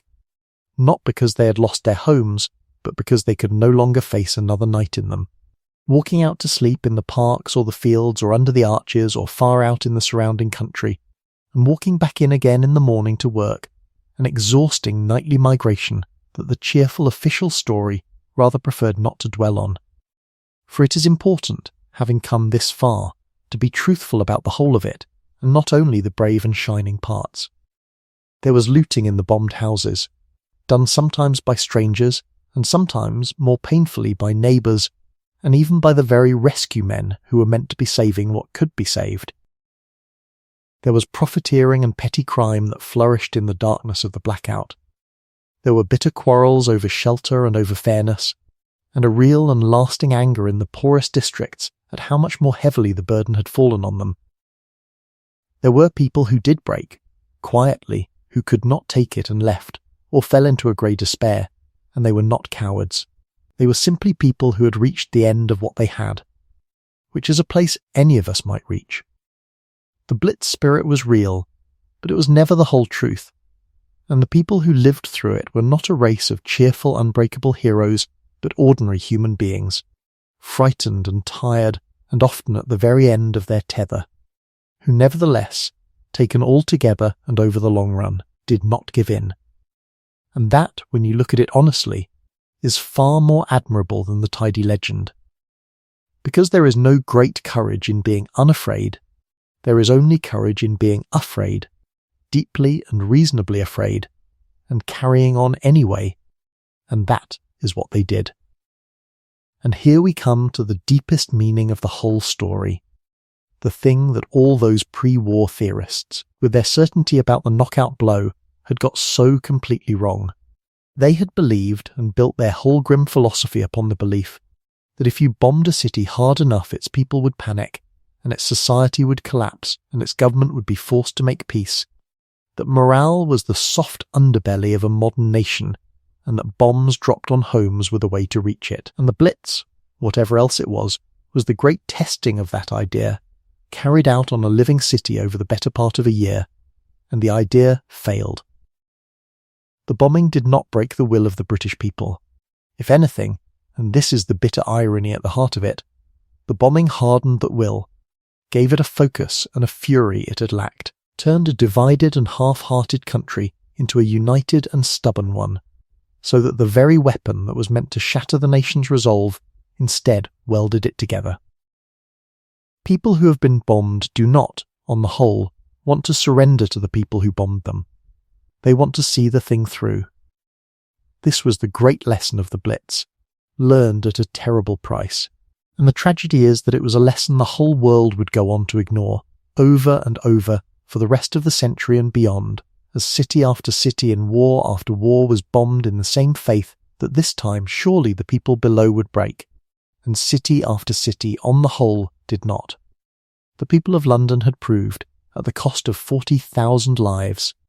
that you cannot bomb a determined people into giving up, and it is one of the sadder facts of history that the proof was not believed.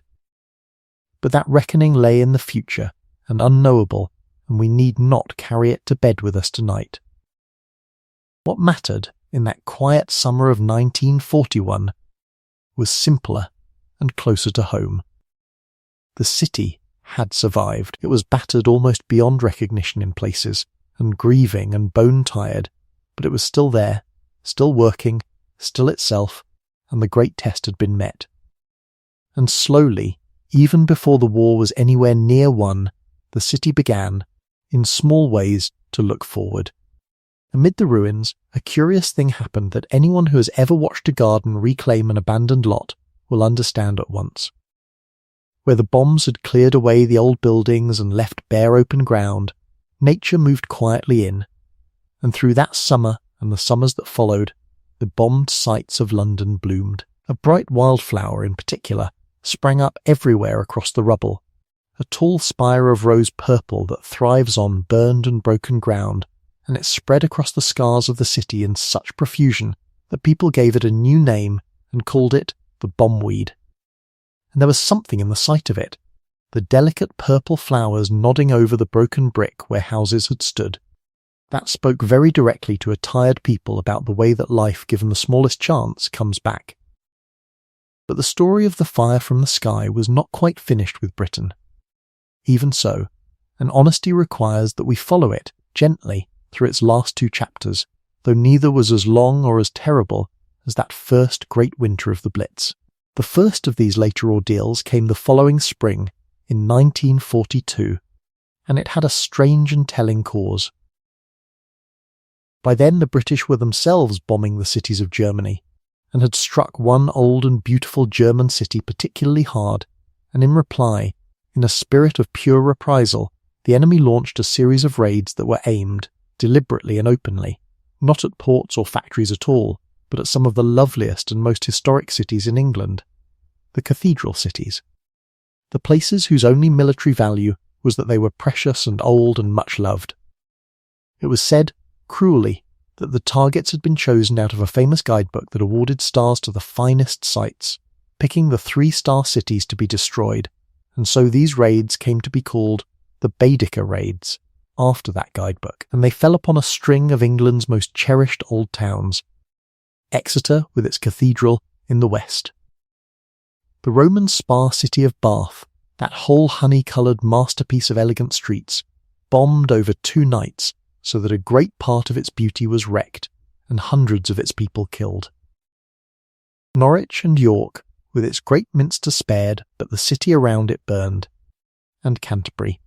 the very cradle of English Christianity, its cathedral standing through the fire by the same kind of desperate fire-watching that had saved St. Paul's.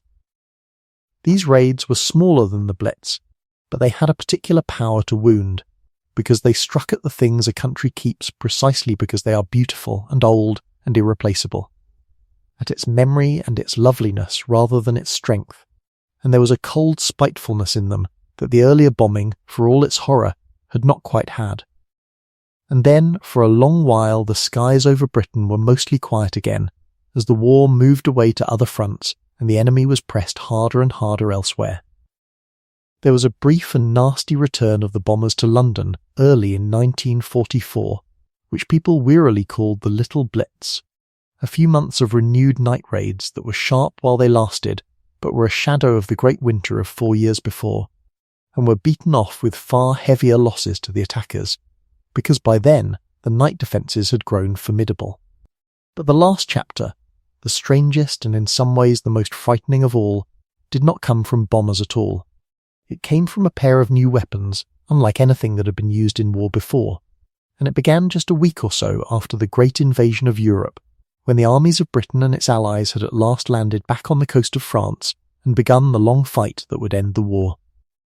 It was into that hopeful summer, with the end of the war finally in sight, that the first of the new weapons arrived over London, and the cruelty of the timing so near the end, after everything, was very hard to bear. The first of them was a small pilotless flying bomb, a little aircraft with no man in it, driven by a crude and noisy jet engine, launched from ramps across the water and set to fly until its fuel ran out and then to fall. People heard them coming, for the engine made a distinctive harsh clattering buzz, and they gave the thing a host of nicknames. The buzz bomb, the doodle bug, the flying bomb, trying as always to cut a terror down to a manageable size by giving it a silly name. And these weapons brought a peculiar new torment all their own, which lay entirely in the sound, for as long as you could hear the engine clattering overhead, you were safe, because the bomb was still flying and would fall somewhere further on. The dreadful moment was when the engine cut out and stopped, and there fell a sudden silence, because that silence meant the thing had begun its dive and was falling now, somewhere close, and in the 10 or 15 seconds of that silence. All across whatever part of the city lay beneath it, every person who heard the engine stop would freeze, and wait, and count, not knowing whether it was coming for them or for the next street. Until the crash came, and the ones who heard the crash knew that they, at least, had been spared. To live under that, through a whole summer, the sudden silences falling at any hour of the day or night, each one a small private moment of pure suspense, wore at people in a way that was different from the great fires of the Blitz, more insidious, more constant, and by then the people had been at it for 5 years and were very tired. And a good many who had stood firm through the worst of the Blitz found this new thing, coming so near the end, harder to take than anything that had gone before. And then, in the autumn, came the last and most sinister weapon of all, and with it the sound went away entirely, which was somehow worse. This was a rocket, the first true long-range rocket ever used in war, a tall thing that was fired straight up out of the sky and climbed to the very edge of space and came down again faster than sound, so that it struck and exploded without any warning whatsoever, no siren, no engine, no whistle, nothing, simply a sudden enormous explosion out of a clear sky, a whole street gone in an instant, and only afterwards, for those far enough away to survive it. The strange double thunderclap of its arrival rolling across the city behind it, the sound chasing the thing that had already landed. There was no defence against it and no warning of it, and nothing anyone could do but hope, statistically, not to be underneath one, and the government at first would not even admit that the rockets were real, blaming the mysterious explosions on bursting gas mains. Until there were far too many of them for any such story to hold. There was something uniquely chilling about this last weapon, the silence of it, the way death now came down out of the sky with no announcement at all, and in it, though no one at the time could have named the thought, was the shadow of the whole frightening age to come, of rockets and of things far worse riding upon them. But the rockets, terrible as they were, came late and could not be made in the numbers that would have been needed to change anything, and their launching sites were overrun one by one as the armies pushed across Europe toward the heart of the enemy's country, and in the last weeks of the war they stopped, the very last of them falling in the final spring. On ordinary streets full of people who had survived everything else and had almost reached the end. And then, at last, in the spring of 1945, the long war in Europe came to its end, and the fire from the sky, which had begun for Britain 5.5 years before with those first lost bombers over London, was finally completely over. The lights came back on,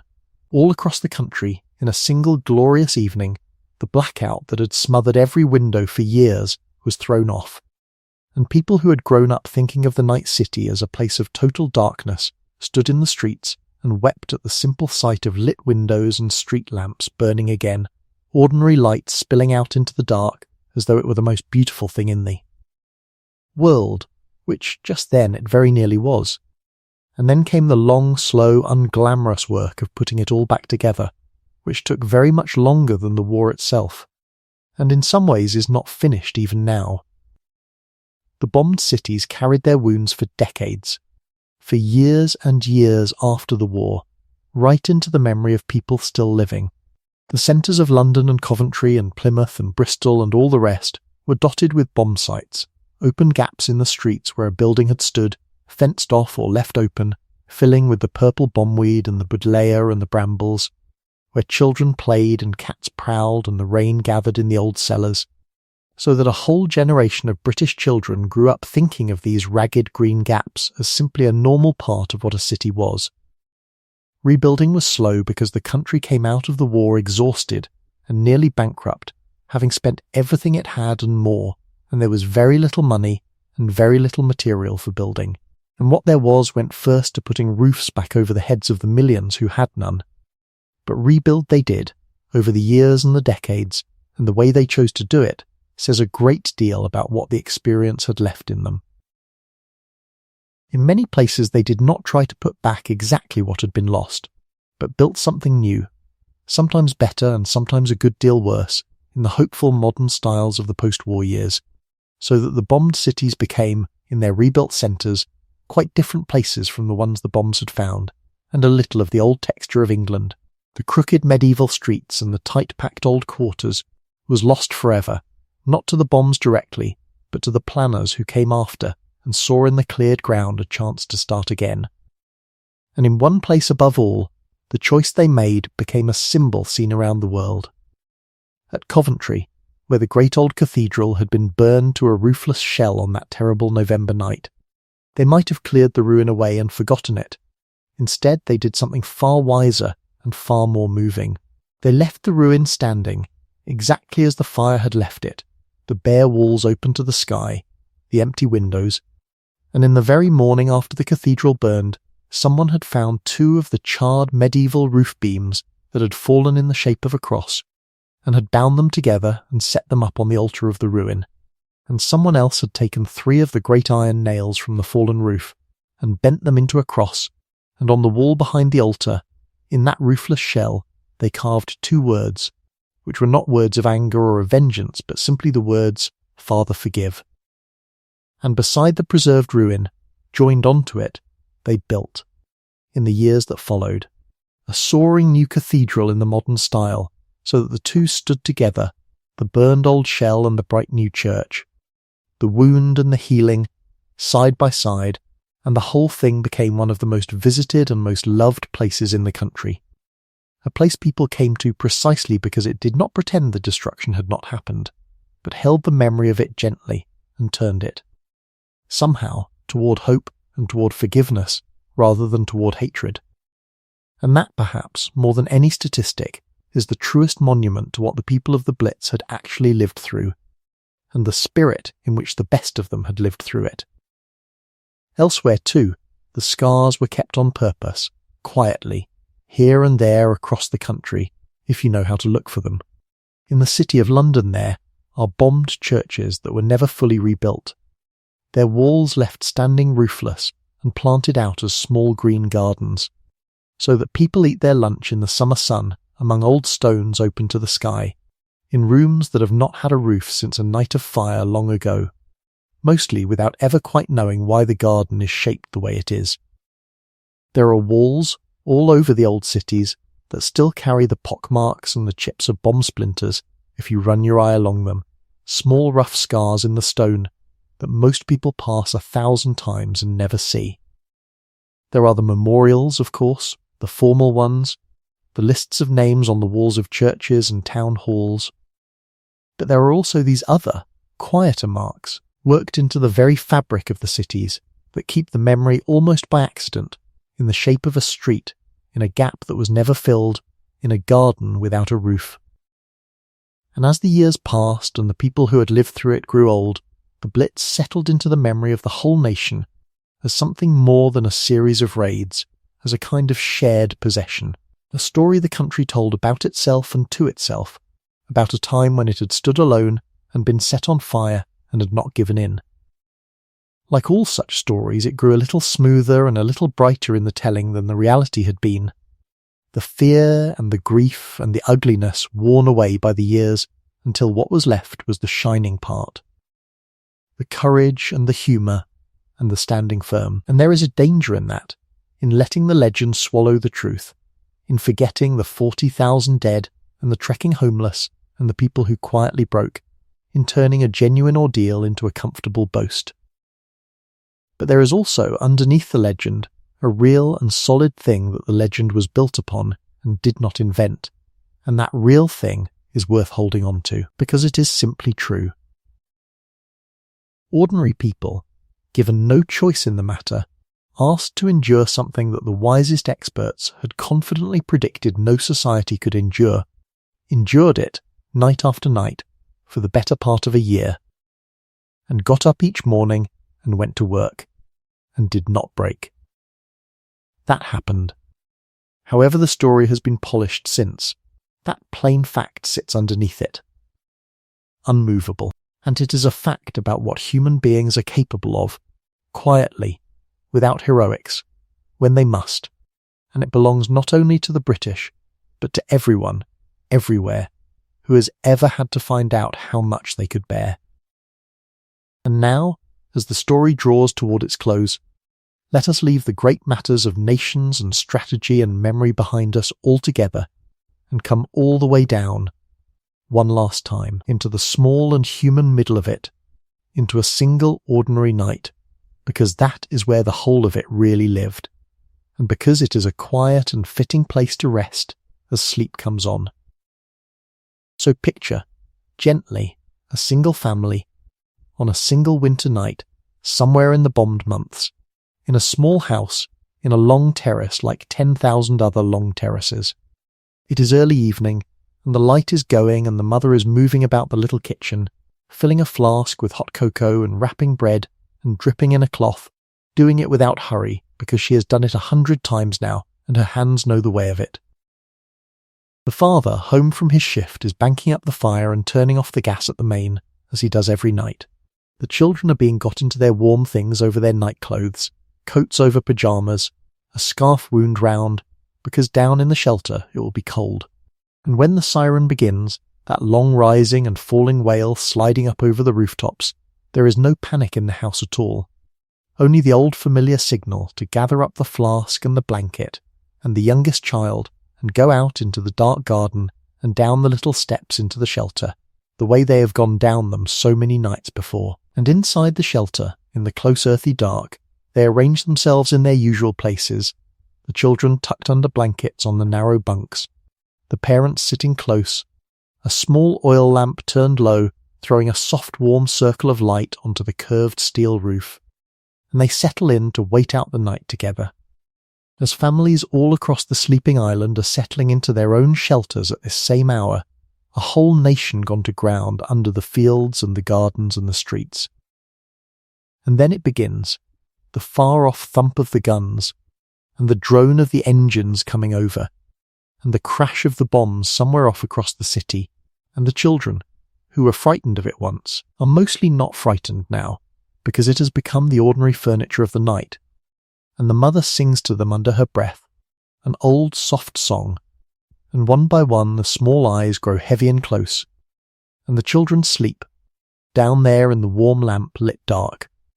with the whole weight of the earth over them and the fire falling somewhere far away. They sleep, trusting, the way children do, that the grown-ups are keeping the night, and the parents sit on, listening, the way parents do, keeping watch over the sleeping small ones, and the lamp burns low, and the night wears on, hour by slow hour, and the raid rises and falls and at last begins to thin,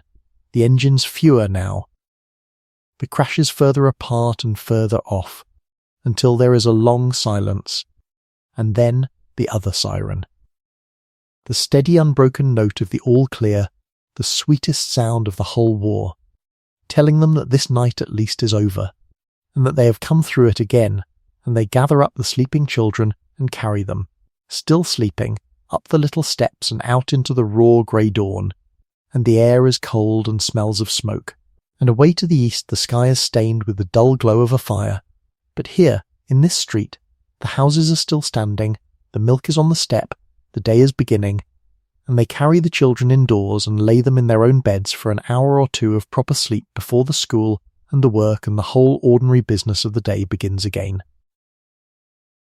And that, more than the burning cathedrals and the great fires and the famous photographs, that quiet scene repeated in 1,000,000 homes on 1,000 nights, the flask and the blanket and the low lamp and the sleeping child carried up into the dawn, that is what the Blitz truly was,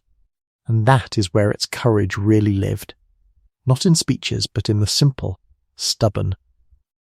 tender business of a family getting one another through one more night, and then getting up and doing it all again. History does not usually remember such nights. It remembers the dates of the great raids and the numbers of the dead and the names of the men who made the decisions, and it forgets the flask and the lamp and the song under the breath in the dark. But those small things were the real substance of it, the thing that was actually endured, and they deserve once in a while to be remembered too, gently, as we are remembering them now. And in the end, all of it, the great and the small alike, the burning docks and the sleeping child, the falling rockets and the milk on the step, all of it passed, as everything passes, into the quiet keeping of the years. The people who lived it grew old, and told their grandchildren about it, or more often did not, keeping the worst of it folded away in a silence that the grandchildren only half understood. The bomb sites filled in, one by one, until a whole city rose again over the scars, and the children of the new city ran along streets that gave no sign of what had happened beneath them. The very sky that had once been the thing most feared became again only the sky, empty and high and harmless, crossed by nothing worse than the ordinary aeroplanes carrying ordinary people off on their holidays. And the whole enormous ordeal, which had felt while it was happening as though it must surely be the very end of the world, settled slowly down into history, into a story in a book, into a date, into a fading photograph of a dome standing serene above the smoke. That is what time does with even the largest of our sorrows and our terrors. In the end, it does not erase them, quite, but it lays them down, softly, layer upon layer, the way the leaves lay down over the floor of a wood, until the sharp edges are covered and the ground grows smooth again. And new things grow, and the people who walk there scarcely know what lies beneath their feet. The city that burned is the city we walk through now, on an ordinary evening, thinking of nothing very much, and the fire has become the ground beneath us. And the ground is quiet, and it holds us, and it lets us sleep, and so we come back, at the very last, to where we began, to a warm gold evening at the edge of an ordinary day, before any of it had happened, when the washing hung still on the lines and a wireless played a dance tune through an open window and children who should have been in the country played on in the summer street, in the last hour of the old, untroubled world. All of that was coming to them. The fire and the fear and the long nights underground, all of it still ahead, unknown, unimaginable, on that fine still evening. And they came through it. That is the thing to carry down into sleep tonight. Not the fear of what was coming, but the quiet knowledge, looking back across all the years, that they came through it, that the ordinary evening did, in the end, come back, that the lights came on again, that the children who played in that street grew up and grew old in a city at peace. The bombers are long gone. The all clear sounded, for the last time, a lifetime ago, and has never sounded since. The sky is dark and empty and kind. And you may lie here now in the perfect safety of your own quiet room, under a roof that no one will ever try to take from you, and let all of it, the whole long story, settle away into the dark like a fire burning down to its soft red coals. There is nothing coming for you tonight. There is nothing you need to listen for. Let your shoulders grow heavy, and your hands grow soft, and your breath grow slow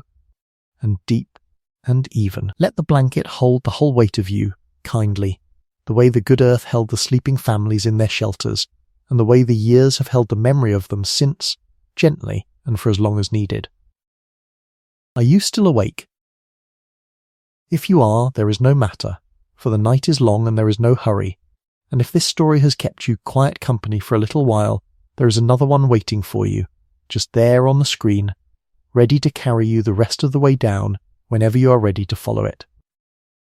And if these slow journeys into the past have brought you any comfort, you are always welcome to leave a small sign that you are here, and to tell us, if you like, where in the world you are lying tonight, so that others, awake in their own dark rooms far away, may know that they too have quiet company all across the sleeping earth. But there is nothing left to do now. There is nothing left to do at all. The story is over. The lamp is dim. The lights are on again all across the peaceful island, and the sky is empty and quiet, and the patient stars are turning slowly overhead as they turned over the firemen and the wardens and the sleeping child carried up into the dawn, and will turn over us all, long after our own small stories have become the ground beneath somebody's feet. Close your eyes now. Rest, good night, and sweet dreams.